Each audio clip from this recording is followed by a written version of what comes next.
बिस्मिल्लाहिर्रहमानिर्रहीम। अस्सलाम वालेकुम। पाकिस्तान फ्रंट में सलमान हैदर भारत के खिलाफ मार्का हक के फातेह अमेरिका में सीना तान कर खड़े हैं। सरेंडर मोदी ऑपरेशन बनियान मरसूस में सिंदूर उजड़ने के बाद दिल्ली में मुंह छुपाए बैठा है। वजीर आजम शहबाज शरीफ न्यूयॉर्क और वाशिंगटन में आलमी तवज्जो का मरकज बन चुके हैं।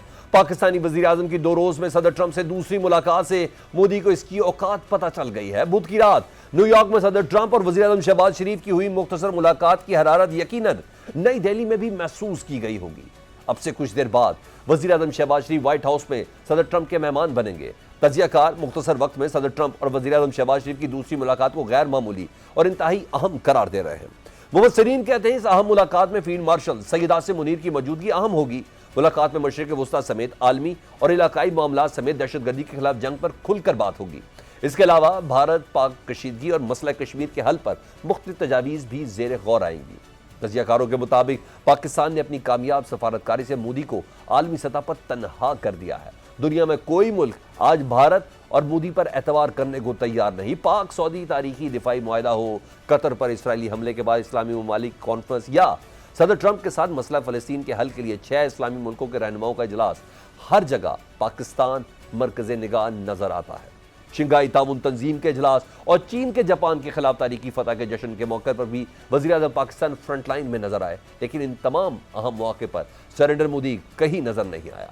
आज दुनिया न सिर्फ पाकिस्तान पर एतमाद करती है, बल्कि पाकिस्तान खित्ते में नेट सिक्योरिटी प्रोवाइडर के तौर पर उभर कर सामने आया है।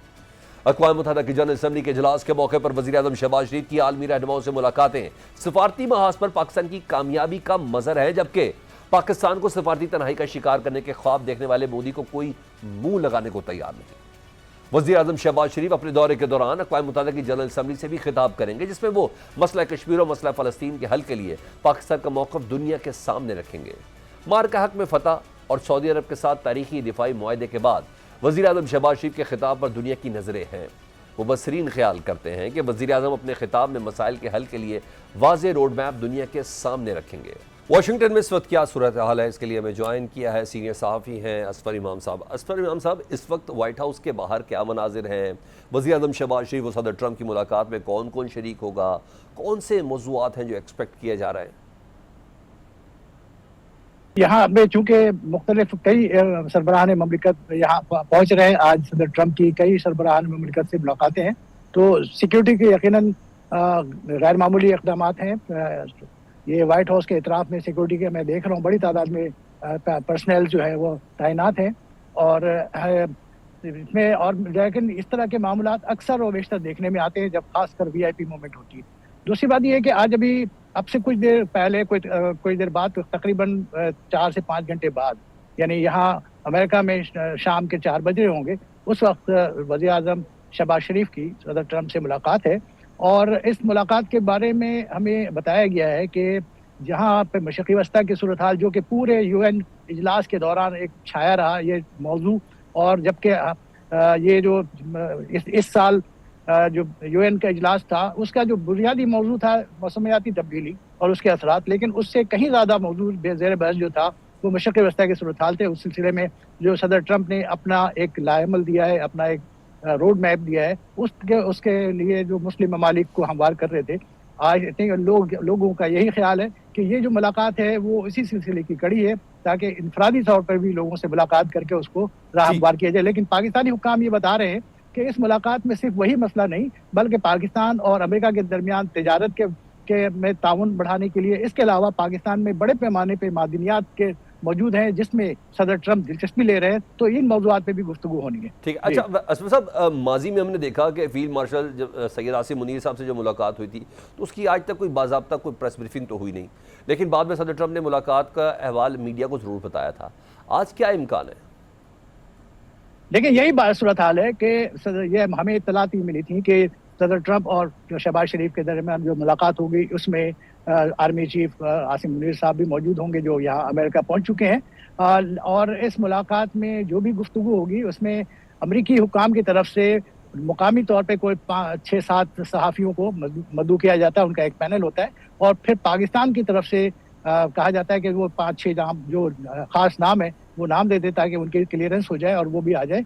लेकिन ना सिर्फ पाकिस्तान ने अपने पाकिस्तानी सहाफ़ियों के नाम रिकमेंड किए हैं, बल्कि उन्होंने रिक्वेस्ट की है, जो हमें व्हाइट हाउस के जराए ने हमें बताया है और इस बाज़ाब्ता हमें ईमेल के जवाब में बताया गया कि उन्होंने पाकिस्तानी हुक्काम ने रिक्वेस्ट की है अमरीकी हुक्काम से कि इस मुलाकात में मीडिया उसको दूर रखा जाए, मीडिया को सामने ना लाया जाए।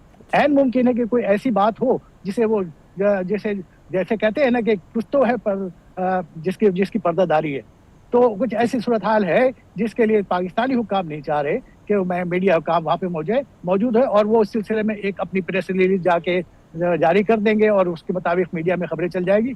लेकिन ये इम्कानात बहरहाल मौजूद हैं कि सदर ट्रम्प किसी न किसी मौके पर ये इस मुलाकात का हकीकी अहवाल जो है वो सामने ले आएंगे। ठीक, असफर इमाम साहब बहुत शुक्रिया। व्हाइट हाउस की गहमा गहमी का अहवाल हमने आपसे जाना। दूसरी जानिब आज़ाद फ़लस्तीनी रियासत के क़याम और मशरिक़ वुस्ता के बहरान के हल के हवाले से बड़ी पेशरफ सामने आई है। मीडिया रिपोर्ट्स के मुताबिक सदर ट्रंप ने मुस्लिम रहनुमाओं को मशरिक़ वुस्ता और गजा के लिए 21 नुकाती अमन मनसूबा पेश कर दिया है।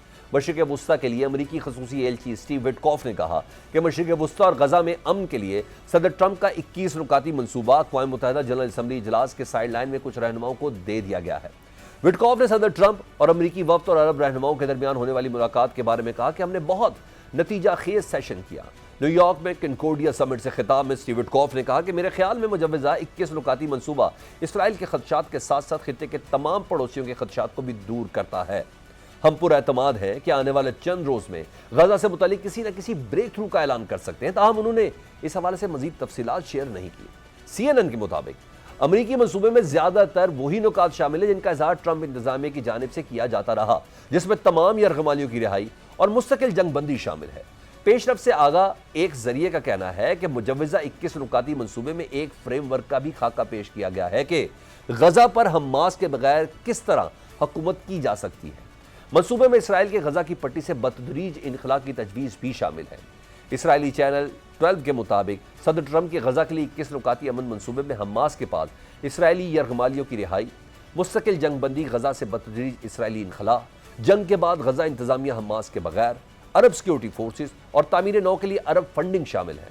चैनल 12 के मुताबिक अब एक तफसीली मंसूबा तैयार किया जा रहा है जिस पर इसराइली वज़ीर-ए-आज़म नेतन्याहू के साथ पीर को बातचीत होगी।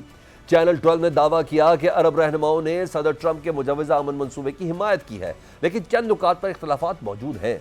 चैनल 12 के मुताबिक अरब रहनुमाओं की जानिब से इसराइल से इल्हाक न करने, नई बस्तियों की तामीर, अल-अक्सा की हैसियत के तहफ़्फ़ुज़ और मजीद इंसानी इमदाद का मुतालबा किया गया है। दूसरी जानिब सदर ट्रंप के जनरल असम्बली से खिताब के बाद से ईरानी जौहरी प्रोग्राम भी आलमी सियासत में मौजूद बहस बना हुआ है।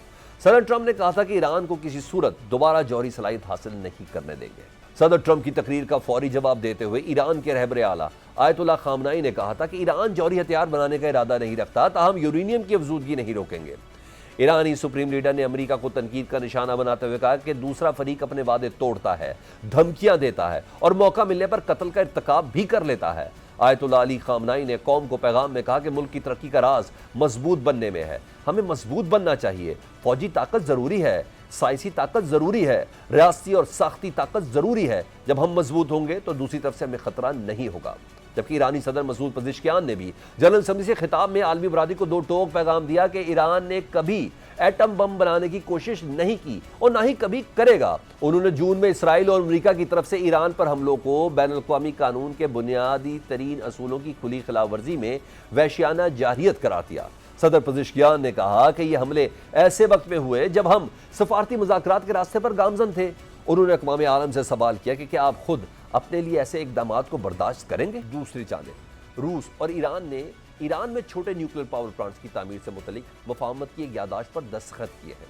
ईरानी नायब सदर और जौहरी तवानाई एजेंसी के सरबराह मोहम्मद इस्लामी का कहना है कि मंसूबे के तहत 8 जौहरी पावर प्लांट्स तामीर किए जाएंगे, जिसका मकसद 2040 तक जौहरी तवानाई की सलाहियत को 20 गीगावाट तक पहुँचाना है।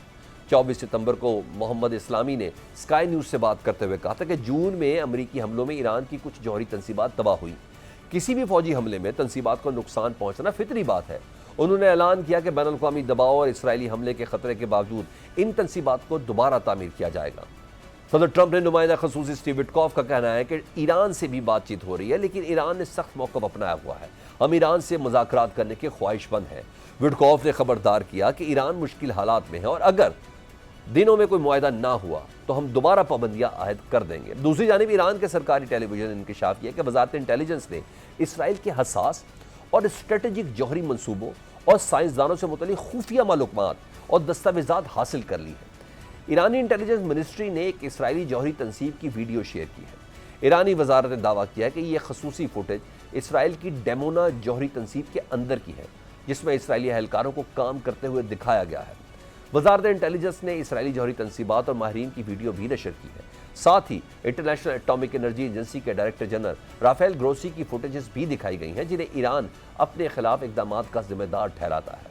रिपोर्ट के मुताबिक यह ऑपरेशन रवां साल जून में मुकम्मल किया गया था। खुफिया मालूमात लाखों सफ़ात पर मुश्तमिल दस्तावेजात, तस्वीर और वीडियोस पर मबनी थी, जिसका ईरानी हुक्काम ने तफसीली जायजा लिया और इसे इस वक्त तक मंजर-ए-आम पर नहीं लाया गया जब तक तमाम मवाद महफूज मकामात तक पहुंच नहीं गया। ईरानी वजीर इंटेलिजेंस इस्माइल खतीब ने सरकारी टीवी पर बात करते हुए कहा कि यह कामयाब कार्रवाई हमारी इंटेलिजेंस और ऑपरेशनल सलाहियतों के इम्तजाज का नतीजा है। उन्होंने बताया कि ईरान लाएगी इन कीमती दस्तावेजात में सिहूनी रियासत के साबका और जारी हथियारों के मंसूबे, पुराने एटमी हथियारों की अपग्रेडेशन और रीप्रोसेसिंग के मंसूबे शामिल हैं। इसके अलावा इसमें अमेरिका और यूरोपीय ममालिक के साथ मुश्तरका प्रोग्राम और एटमी हथियारों के ढांचे और जिम्मेदारान से मुतल्लिक मुकम्मल तफसीलात शामिल हैं।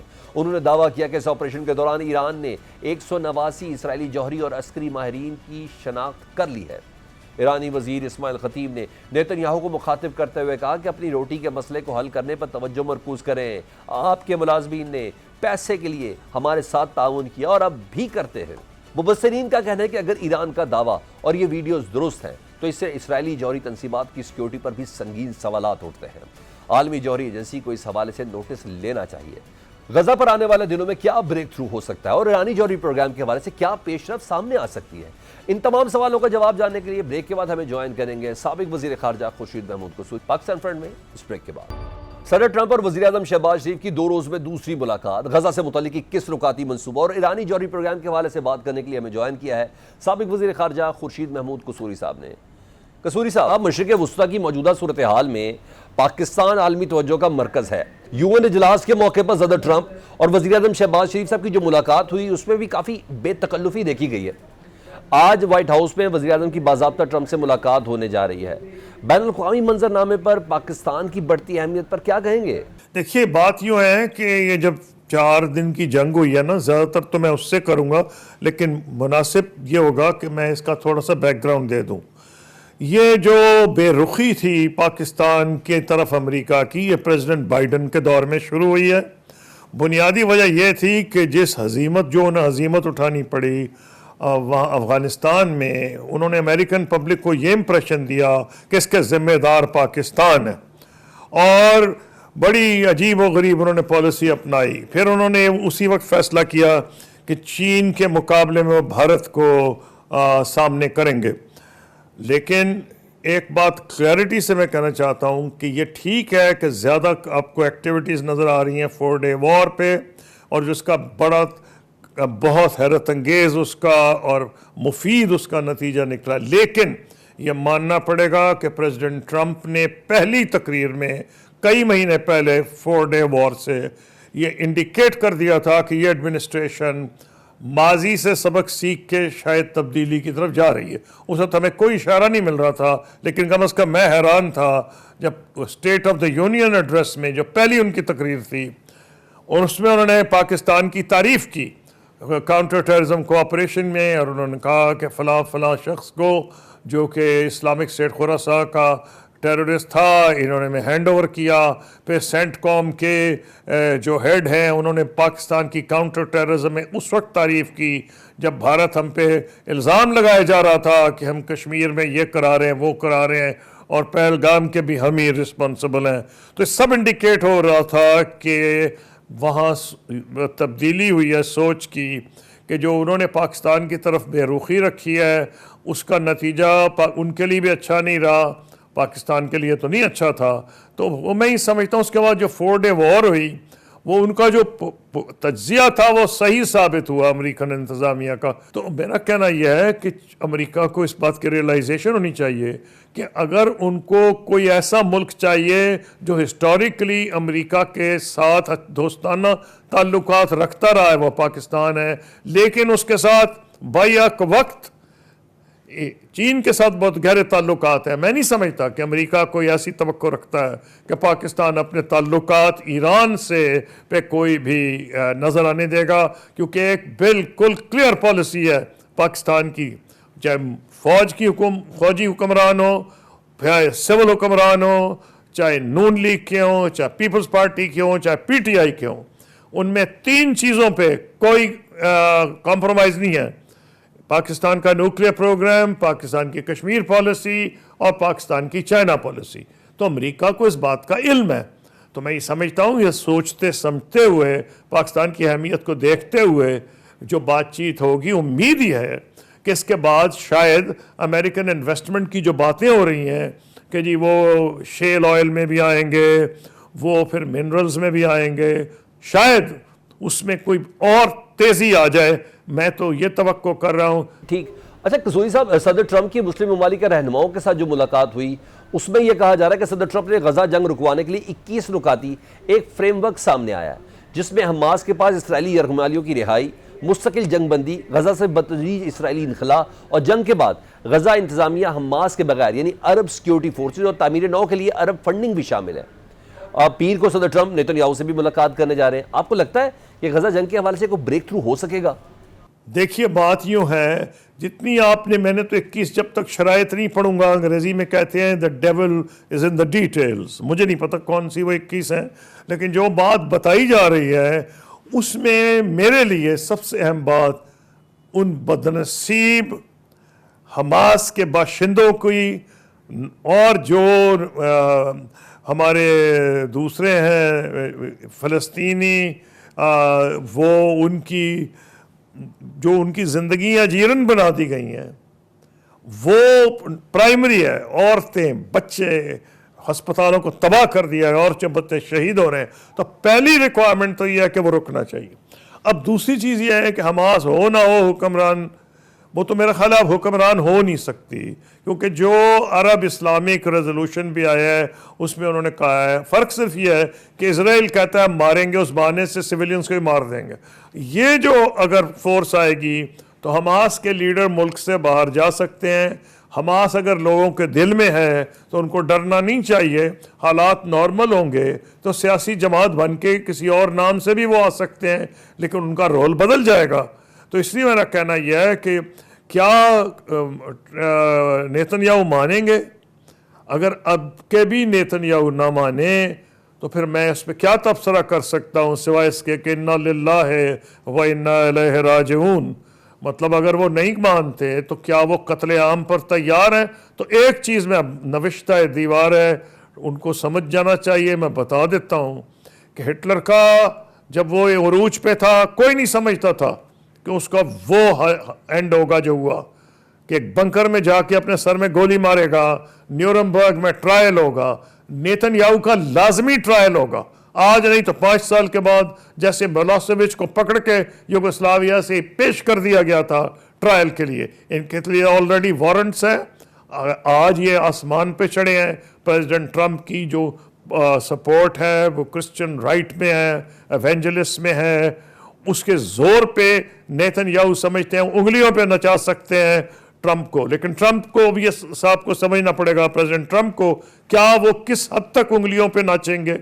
क्या अमेरिका का जो फ्यूचर है, उसका कैपिटल है, डिप्लोमेटिक कैपिटल, जो कि अमेरिकन डिप्लोमेट्स ओपन लेटर्स लिख चुके हैं, अमेरिकन जर्नल ओपन लेटर्स लिख चुके हैं कि हमारा पॉलिटिकल कैपिटल तबाह हो रहा है, सिर्फ मुस्लिम वर्ल्ड में नहीं, सारी दुनिया में। क्या प्रेसिडेंट ट्रंप वो हर चीज़ दांव पे लगा देंगे? ये देखने की बात है। अच्छा कसूरी साहब, ईरान का न्यूक्लियर प्रोग्राम एक मरतबा फिर मौजूद बहस है। ट्रंप ने यूएन इजलास में कहा था कि ईरान को किसी सूरत दोबारा जौहरी सलाहियत हासिल नहीं करने देंगे, जिस पर ईरान की जानिब से भी कहा गया कि हम यूरेनियम की अफजूदगी नहीं रोकेंगे। इसके अलावा रूस और ईरान के दरमियान छोटे न्यूक्लियर पावर प्लांट्स की तामीर से मुतल्लिक भी मुआहदा हुआ है। इस डेवलपमेंट को आप कैसे देखते हैं? देखिए, बात यह है, मुझे तो इसका तजुर्बा है। मेरे पास तो ईरानी सदर आए थे, पता नहीं आप किस प्रोग्राम, मैंने कहा है नहीं, सदर नहीं, वो नारीजानी साहब आए थे जो national security advisory highest body है उसके सेक्रेटरी, अभी भी वही हैं। और हम भी उस वक्त कह रहे थे कि अमेरिका से वो हमें कहते थे रोल अदा करें। तो मैं एक प्रोग्राम भी लेके गया था, 4 घंटे उनके साथ बैठा था प्रेसिडेंट बुश के लिए, जो मैंने कॉन्डी राइस को हैंड ओवर किया था। तो उस वक्त से ईरानियों की ख्वाहिश है, लेकिन वो ये नहीं करेंगे कि बिल्कुल छोड़ दें। उनका ये कहना है हम बम नहीं बनाएंगे, लेकिन जो वो समझते हैं कि टेक्नोलॉजी हासिल करना उनका और उनके साइंटिस्ट का हक है, मेरा ख्याल है उस पर कॉम्प्रोमाइज़ नहीं होगी, कोई ना कोई हल निकल आएगा। इसे कई हल मुमकिनात में से हैं कि वो जो एनरिच्ड यूरेनियम है या उसके जो वो एनरिच रॉड्स हैं वो किसी और मुल्क में जाके प्रोसेस हो जाएं वगैरह वगैरह, लेकिन एक बड़ी वो लंबी कहानी है, वो एक टेक्निकल नौइयत का मसला है। मेरा ख्याल है वो हो सकता है प्रेसिडेंट ट्रंप उसको करना चाहते थे और इजराइल ने उसका हैंड फोर्स कर दिया उनका, प्रेसिडेंट ट्रंप का, जब उसने हमला कर दिया। और रिजल्टेंट ट्रंप साहब ने कहा हम भी शामिल बाजा हो जाएं, क्योंकि अगर हमने ना किया तो जो वाह वाह होगी प्रो इजरायली लॉबी में अमेरिका में, उसमें हम पीछे रह जाएंगे। तो मैं समझता हूं कि हम प्रेसिडेंट ट्रंप ये चाहते थे उनके साथ मुआहदा, तो कोई ऐसा निकलेगा। लेकिन इजराइल ये तो बिल्कुल क्लियर है कि उनको न्यूक्लियर वेपन्स बनाने के खिलाफ सारा मिडल ईस्ट भी है। और आज बड़ा अच्छा बयान दिया है उनके सदर ईरान के ने कि वो खुश हैं पाकिस्तान सऊदिया की जो आपस में जो मुआहदा हुआ है जॉइंट डिफेंस का।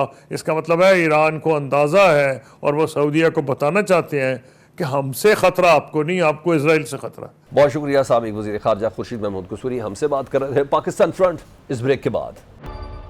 सैलाब मुतासिरीन की बहाली और इमदाद पर नून लीग और पीपल्स पार्टी में फासले बढ़ गए।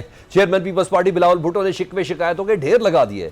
बिलावल भुट्टो की वज़ीर आला पंजाब मरियम नवाज का नाम लिए बगैर तनकीद एक बार फिर आलमी इमदाद और बेनज़ीर इनकम सपोर्ट प्रोग्राम के जरिए इमदाद की तकसीम का मुतालबा दोहरा दिया। कहा पता नहीं क्यों आलमी इमदाद और बेनज़ीर इनकम सपोर्ट प्रोग्राम के जरिए इमदाद की तकसीम को अना का मसला बना लिया गया है। बेनज़ीर इनकम सपोर्ट प्रोग्राम वो वाहिद तरीक़ेकार है कि वफाकी हुकूमत मुतासिर लोगों को फौरी तौर पर रिलीफ पहुंचा सके। पिछले सैलाब में वफाकी हुकूमत ने यही काम किया, कोविड के पैंडमिक के दौरान हमने यही काम किया। तो आज अगर ये हम नहीं करेंगे तो मैं पूछना चाहूँगा कि जनूबी पंजाब के अवाम का कसूर क्या है? अपने अना की वजह से या पता नहीं क्यों ये फैसला किया गया है वफाकी हुकूमत की तरफ से, उनको अपना पॉलिसी पे नज़रसानी करना चाहिए। इलेक्शन के दौरान तो मुस्लिम लीग नवाज इस प्रोग्राम का ओनरशिप पूरी अंदाज में ले रहे थे। इस प्रोग्राम की तारीफ़ उनके तमाम नुमाइंदे करते आ रहे हैं। तो अगर उन्होंने यू टर्न इस पे लिया है तो उनसे पूछा जाए। वज़ीर आला पंजाब मरियम नवाज ने बिलावल भुट्टो का मुतालबा मुस्तरद कर दिया। कहा रोज मुफ्त मशवरे आ रहे हैं कि दुनिया से इमदाद क्यों नहीं मांग रहे, क्यों दुनिया के आगे हाथ नहीं फैला रहे, हमें मुफ्त मशवरे ना दें। नवाज शरीफ की बेटी हूँ, हाथ नहीं फैलाऊंगी।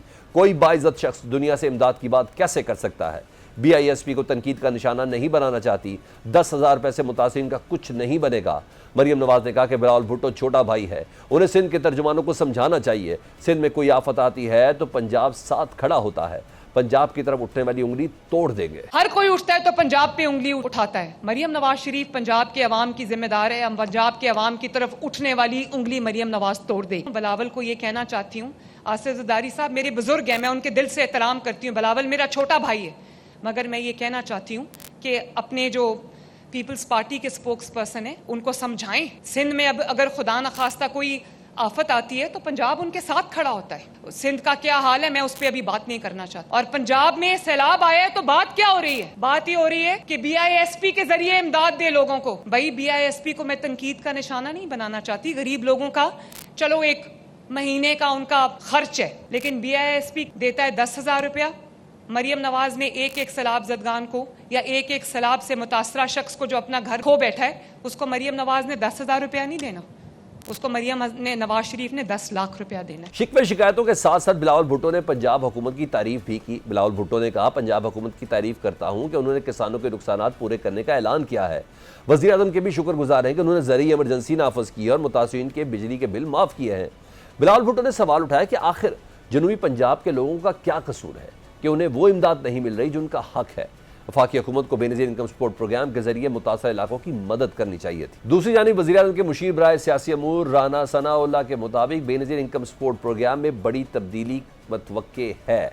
एक इंटरव्यू में राना सनाउल्लाह ने कहा कि बेनज़ीर इनकम सपोर्ट प्रोग्राम चल रहा है और अच्छा प्रोग्राम है। हम चाहते हैं कि इस प्रोग्राम को मजीद मौसर बनाया जाए क्योंकि हमारी ख्वाहिश है कि यह प्रोग्राम लोगों को रोजगार फराहम करे। बेनज़ीर इनकम सपोर्ट प्रोग्राम को बेनज़ीर रोजगार स्कीम में तब्दील कर दिया जाए और सुनने में आया है कि इस तरह की स्कीम ज़ेरे गौर है। राना सनाउल्लाह ने कहा कि पीपल्स पार्टी की राय है तो इन्हें ज़रूर बताना चाहिए। सियासी जमातों के दरमियान बयानबाजी को मुस्बत मानों में लेना चाहिए और बाहमी मसाइल के लिए एक कमेटी पंजाब में मौजूद है। बेनज़ीर इनकम सपोर्ट स्कीम को बेनज़ीर रोज़गार स्कीम में तब्दील कर दिया जाए, बेनज़ीर हुनरमंद स्कीम में तब्दील कर दिया जाए। लोगों को जो है वो भले हर माह जो है वो इससे दुगनी रकम देनी पड़े। ये प्रोग्राम चल रहा है, ये अच्छा प्रोग्राम है, गरीब लोगों की जो है वो सपोर्ट का प्रोग्राम है। लेकिन हम ये ज़रूर चाहते हैं कि इस सपोर्ट को डिफरेंट तरीक़ों से जो है वो और ज़्यादा मौसर बना दिया जाए। बिलावल भुट्टो ने एक सवाल पर कहा कि मुस्लिम लीग नून ने प्रोग्राम से मुतल्लिक कोई तरमीम या ड्राफ्ट नहीं दिया है। इस हवाले से हतमी फैसला मुसवदा देखने के बाद किया जाएगा। अहम सवाल यह है कि जब कौम मुश्किल में घिरी हुई है, वफाक में अहम इत्तेहादी पीपल्स पार्टी की नून लीग से शिकायत क्यों बढ़ रही है? तजियाकारों के ख्याल में इस अहम मसले में सलाह मुतासिन की इमदाद के मैकेनिज्म से ज़्यादा पीपल्स पार्टी को इमदादी कामों में ऑन बोर्ड लेने का है, क्योंकि माजी में भी पीपल्स पार्टी इंतजामी हवाले से एतजाज उठाती रही है। लेकिन कुछ भी हो, 20 बाजार हंडियाँ फोड़ने के बाद मिल बैठ कर मसले का काबिल अमल हल तलाश किया जाना चाहिए, क्योंकि पहले से सियासी तकसीम का शिकार कौम मजीद तकसीम की मुतहम्मिल नहीं हो सकती। यकीनन सलाह मुतासिन की बहाली किसी एक जमात के बस की बात नहीं है। सबको इसमें अपना हिस्सा डालना है और एक दूसरे के नुक्ता नज़र को तहम्मुल से सुनना भी चाहिए। किसी को भी इख्तिलाफ राय को ज़ाती अना का मसला नहीं बनाना चाहिए। इस पर बात कर लेते हैं पीपल्स पार्टी की सीनियर रहनुमा शैला रज़ा साहिबा से। शैला रज़ा साहिबा, BISP के तहत सलाह मुतासिन की इमदाद को लेकर इत्तेहादी जमातों में खलीज बढ़ रही है। पंजाब हुकूमत ने इस प्रोग्राम के तहत इमदाद से इनकार भी किया। बिलावल भुट्टो ने कहा है कि अना का मसला बनाया जा रहा है। BISP पर बढ़ते इख्तिलाफात की असल वजह क्या है, वो कोई भी नहीं बता रहा। सबसे पहले तो मैं ये समझती हूँ कि ये वो BISP प्रोग्राम है जिसकी आपने बजट में जो अमाउंट है उसको डबल किया है। और इससे पहले आपने जो इलेक्शन भी लड़ा तो उसमें आपने कहा कि हम BISP की ग्रांट बढ़ाएंगे। BISP सिर्फ ये 4,500 किसी को पकड़ा देना नहीं है, उनके बच्चों की तालीम का अलग ख्याल रखता है।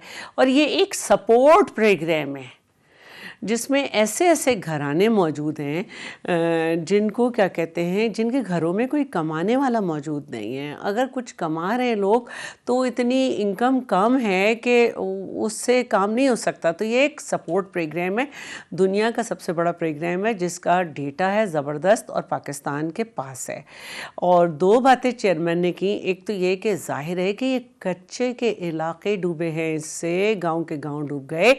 आपको 68 जगह पे कट लगाया हुआ है आपने, अभी तक आप पानी नहीं निकाल सके। साउथ पंजाब में कीचड़ और पानी जो उतर रहा है तो इंसानी लाशें उगल रहे हैं इलाके। तो आप सोचें कि कितने ख़ानदान तबाह हो गए। ये एक फौरी रिलीफ है, फेडरल का प्रोग्राम है। इन इलाकों में वो लोग जो कि इनकम सपोर्ट प्रोग्राम के तहत इन इलाकों के उस लिस्ट में आते हैं, आप उनको पैसे दे दें। आप हर जगह दूध, बिस्किट, छोटी छोटी चीज़ें जो बच्चों की होती हैं वो तो नहीं पहुंचा पा रहे हैं ना। एक बड़ा डिज़ास्टर है। और दूसरी बड़ी बात यह है, मैं ये नहीं कह रही कि करना नहीं चाहते। देखिए, मैं कोई भी CM अपने इलाके के लोगों की दुश्मन नहीं हो सकती, उनके लिए बुरा नहीं चाह सकती, लेकिन इतने बड़े डिज़ास्टर से एक वफाकी हुकूमत भी नहीं निमट सकती। ठीक। अच्छा शैला साहिबा, मरियम नवाज साहिबा ने आज फिर बैरूनी इमदाद लेने से इनकार किया है। बिलावल साहब इसरार कर रहे हैं कि माजी में भी लिया गया तो इस बार भी ले लेना चाहिए। मरियम साहबा ये कहती है बिलावल छोटा भाई है, वो सिंध के तर्जुमानों को समझाएं। BISP में के ज़रिए इमदाद की है, वो कहती हैं कि 10,000 रुपये और हम 10 लाख तक मदद कर रहे हैं। क्या कहेंगी इस पर आप? मैं ये कहना चाहती हूँ कि बिलावल छोटे ज़रूर हैं उनसे उम्र में, ये कोई बुरी बात नहीं है, लेकिन एक ज़ीरक सियासी जहन रखने वाले बेहतरीन जो हैं वो सियासतदान हैं जिनको ख़ारजाई सतह पर भी बड़ा माना जाता है। और मैं ये कहना चाह रही हूँ कि आप 10 लाख दे रहे हैं जिनके घर बिल्कुल तबाह हो गए, आप 5 लाख दे रहे हैं जिनके घरों को कुछ नुकसान हुआ है, वो हैं जो दिए जाएंगे। This is the income support, कि इस वक्त उनको कुछ कैश मिल जाए, जो किसी कैंप में बैठा है, जो किसी जगह पे बैठा है, कि वो अपने बच्चों को, छोटों को कोई ज़रूरत की चीज़ ले लें।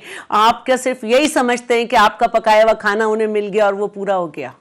बहुत शुक्रिया शैला रजा साहब, हमसे बात करती। मजीद गवर्नमेंट की टेक, वफाक की टेक लेते हैं। वफाकी वजीर बराए इन्वेस्टमेंट बोर्ड कैसर अहमद शेख साहब हमारे साथ मौजूद हैं। अच्छा कैसर अहमद शेख साहब, बिलावल भुट्टो जरदारी साहब ने कहा कि वफाकी हुकूमत को सैलाब से मुतासर इलाकों में बेनज़ीर इनकम सपोर्ट प्रोग्राम के जरिए मदद फराहम करनी चाहिए थी, मगर अना का मसला बनाया जा रहा है।